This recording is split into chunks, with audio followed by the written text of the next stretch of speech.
pas seulement lorsque vous viendrez ici même à Vence, eh bien sachez que vous pourrez vous balader depuis le début de la semaine. Notre historien, le spécialiste du tourisme, vous a fait visiter au mieux les bonheurs de cette ville. Et aujourd'hui, Vence, on l'a évoqué avec la plus petite cathédrale de France, la Nativité. Vence et son patrimoine religieux, il y en a beaucoup, hein, Jean-Seb. Absolument. C'est vrai que le patrimoine religieux de Vence est plutôt conséquent. On compte pas moins de 10 églises, chapelles, oratoires, tout cela sous la domination de cette cathédrale. Tout ce patrimoine jalonne la cité. C'est pas étonnant hein, pour une ville qui a quand même donné un pape à la chrétienté. On a découvert hier la chapelle des Pénitents Blancs. J'étais un peu devant avec son dôme en tuiles vernissées. Mardi, je vous ai fait découvrir la chapelle du Rosaire, chapelle de Matisse. Je vous propose de partir à la découverte justement de quelques autres de ces chapelles et de la cathédrale que Frédéric nous a fait voir d'en haut. Nous allons pénétrer dedans. À Vence, les meilleures représentantes du patrimoine local sont sans nul doute les 13 chapelles que compte la ville. Si ce nombre est si élevé, c'est parce que la cité est depuis le Moyen-Âge un centre de pèlerinage important. Et ces chapelles, aux couleurs du Sud, bourgeonnent au-dessus des toits et donnent au paysage un charme unique. Ce matin, Jacques, passionné par ce patrimoine, se rend dans un lieu rare, la plus petite cathédrale de France. On ressent les siècles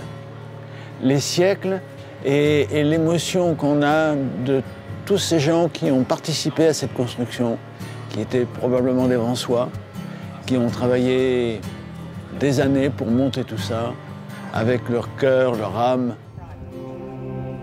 Cette cathédrale, c'est le cœur de la ville. Construite à partir du XIe siècle, sa façade en pierre calcaire a été le témoin privilégié de la ferveur religieuse des Vensois, qui venaient sur cette place pour honorer leurs saints. Une atmosphère emplie de spiritualité plane encore autour du monument. Je ressens, lorsque je suis devant cet édifice, une grande sérénité. Et cette sérénité est due, d'une part, à la qualité des pierres et de la construction, mais aussi due à l'équilibre de ces volumes. À l'intérieur, la plus petite cathédrale de France tient toutes ses promesses, en dévoilant au fur et à mesure ses trésors, comme le tombeau de Saint-Véran ou encore ses vestiges de chancel carolingien. Mais pour comprendre ce qui rend cette cathédrale si particulière, il faut lever les yeux. Il y a une histoire unique à Vence, unique en France, qui est propre à la cathédrale de Vence et que vous ne verrez nulle part ailleurs. Ce sont des stalles qui ne sont pas dans le chœur, mais qui sont en face du chœur dans les tribunes.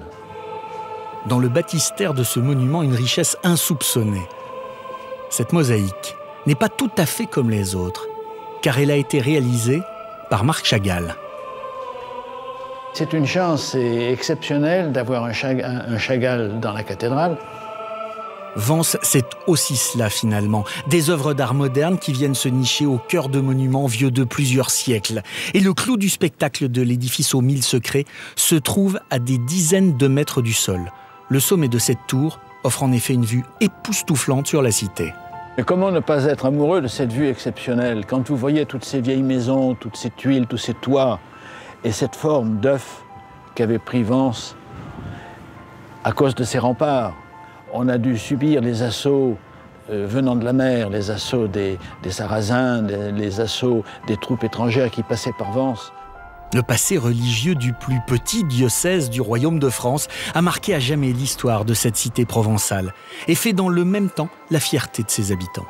C'est assez pittoresque et typique de notre ville de Vence.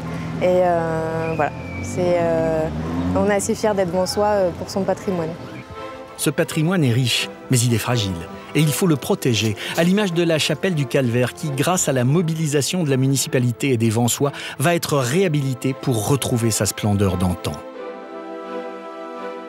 Nous avions un trésor, nous avons l'obligation de conserver ce trésor. C'est une grande satisfaction de savoir qu'on a apporté une petite contribution, même si elle est minime, à la préservation d'un capital et d'un héritage qui nous vient de plusieurs centaines d'années. Une fois terminé, le monument connaîtra alors peut-être le destin de la chapelle Sainte-Colombe, totalement restaurée dans les règles de l'art grâce à un élan de solidarité sans précédent. Les gens du quartier, des entrepreneurs, tout le monde a mis la main à la pâte de façon à pouvoir financer l'opération.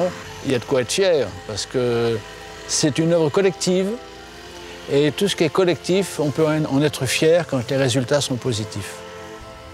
Jacques est un passionné, car ce qu'il souhaite par-dessus tout, c'est faire perdurer le patrimoine. J'ai du cœur à l'ouvrage parce que je me dis qu'après moi, j'aurais laissé quelque chose dans ma vie. J'aurais contribué à la sauvegarde du patrimoine.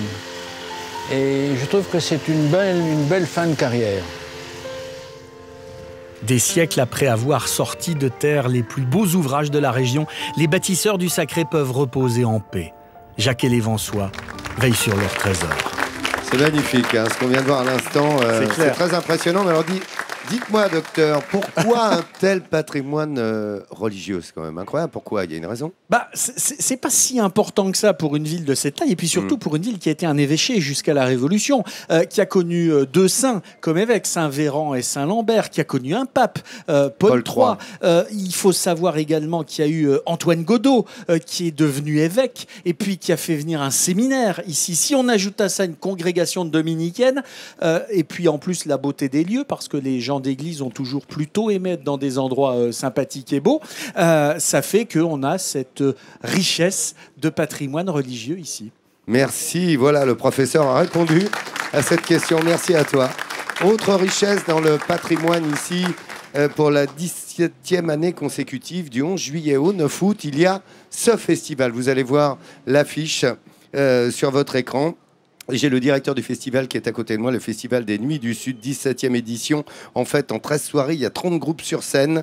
Et évidemment, c'est de renommée internationale que ce festival. D'ailleurs, on va voir de très belles images dans un instant de l'an dernier où il y avait Bono sur scène. Alors, Théo Saavedra, j'arrive à le dire correctement. Théo, ça va être encore une belle édition. Qui on a cet été? Oh, il y a beaucoup de monde. Joe Delis, Bernard Lavillier, America, Kassav, Yam.